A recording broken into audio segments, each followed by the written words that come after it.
IPL শুরু করেছে বর্তমান চ্যাম্পিয়ন চেন্নাই সুপার কিংস, যে দলটায় খেলছেন টাইগার পেসার মুস্তাফিজুর রহমান। কিন্তু গেল 2 ম্যাচেই হার সঙ্গী হয়েছে মহেন্দ্র সিং ধোনির দলের। গেল ম্যাচে চেন্নাইয়ের হয়ে মাঠে নামা হয়নি ফিজের, যার অভাব ভালোভাবেই টের পেয়েছে দলটা।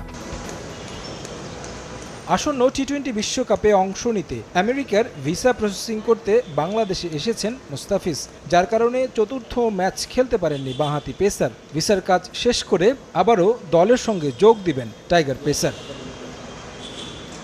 তবে গেল ম্যাচে তার অনুপস্থিতি চেন্নাইকে ভালোই ভুগিয়েছে। ব্যাটিংয়ে খুব বেশি রান করতে পারেনি সিএসকে। 165 রানের পুঁজি নিয়ে লড়াইয়ে নেমে বোলারদের ব্যর্থতায় প্রতিরোধ করতে পারেনি ধোনিরা, যেখানে ভালো করার সুযোগ ছিল বোলারদের। হায়দ্রাবাদের উইকেটে বল কিছুটা নিচু হয়ে আসছিল, বাড়তি সুবিধা ছিল বোলারদের জন্য। কিন্তু সেই উইকেটে একাদশে থাকা বোলাররা দলের ভরসা